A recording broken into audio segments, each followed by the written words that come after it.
Bonjour à tous, je viens vous parler aujourd'hui de la Prakriti Pitta. J'ai choisi Pitta parce que je suis moi-même, vous l'aurez deviné, de constitution Pitta. Il me sera donc plus facile de me prendre en exemple afin de bien vous expliquer. Je vais commencer par le physique. Donc les personnes Pitta sont de constitution moyenne, c'est-à-dire de taille moyenne et de poids moyen. Elles grossissent facilement et peuvent perdre du poids facilement également. La peau de la personne Pitta, alors moi j'ai vraiment la peau d'une Pitta, c'est-à-dire blanche, très sensible, avec beaucoup de grains de beauté et de taches de rousseur. Donc je suis très sensible au soleil, je rougis assez facilement. D'ailleurs, ce qui est intéressant, c'est que je suis de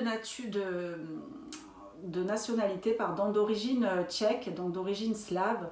Et on peut remarquer que dans ces pays, les pays slaves, les pays froids, les pays nordiques, il y a beaucoup de personnes Pitta, donc c'est pas un hasard.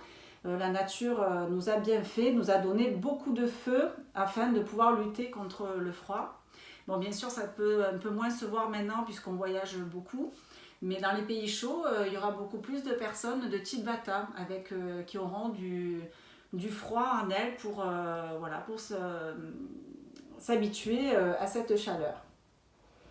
Donc moi j'ai les cheveux Pitta aussi, c'est-à-dire très fins et très raides. Voilà.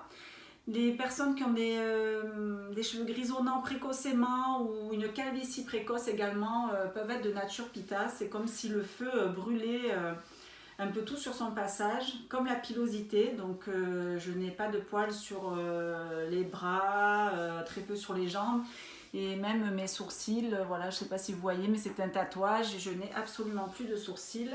J'en avais très peu quand j'étais adolescente, un duvet blanc, puis j'ai tout perdu. Donc ça, c'est caractéristique du feu qui a tout brûlé sur son passage.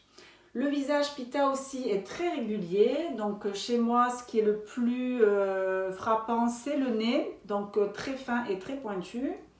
Voilà, ça c'est assez typique des personnes Pitta. Le regard pénétrant, qu'on appelle en sanskrit tikshna. Donc moi j'ai les yeux bleus, donc c'est moins frappant que les personnes qui ont les yeux verts ou vert noisette avec des grands yeux pénétrants. Ça c'est vraiment Pitta. Ensuite, donc je pense qu'au niveau physique, on a un petit peu fait le tour. Au niveau fonctionnel, donc ce sont des personnes avec un fort appétit, un fort feu digestif. Moi-même, j'ai du mal à supporter d'avoir faim. C'est une sensation très désagréable. Je ne pense plus qu'à ça et j'ai vraiment un appétit très très fort. L'élimination des pitta se passe bien, plutôt tendance diarrhéique quand pitta augmente. Donc, moi, ce n'est pas mon cas, donc c'était aussi bien comme transition pour vous dire qu'on n'est pas obligé de remplir toutes les cases Pitta. Je suis de constitution Pitta parce que c'est le dosha qui prédomine dans ma constitution, mais j'ai également du Vata et du Kapha comme tout le monde.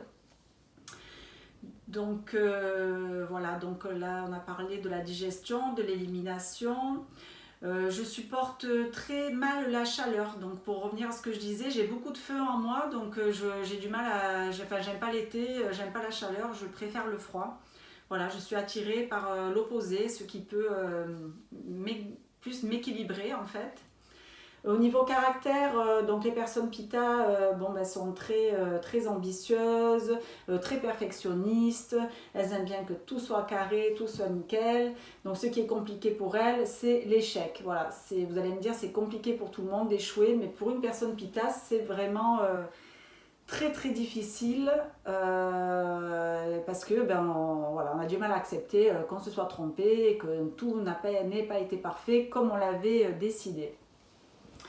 Ensuite, les personnes Pitta, il leur faut des objectifs. Voilà, il faut avoir un but dans la vie, un but pour voyager. Voilà, ça peut être très déroutant pour une personne Pitta de ne pas avoir d'objectif. D'ailleurs, elle ne comprend même pas comment on peut faire des choses sans avoir un but précis. Voilà, et pour revenir à l'échec, voilà, Pitta en échec c'est très compliqué pour lui. Voilà, donc je pense qu'on a fait un petit peu le tour de la personne Pitta. C'était une petite vidéo de quelques minutes pour compléter celle qu'a fait Alex. Donc j'espère que vous aurez trouvé des éléments nouveaux qui vous aideront mieux à comprendre cette constitution. Donc je vous retrouve pour une prochaine vidéo très bientôt. Merci.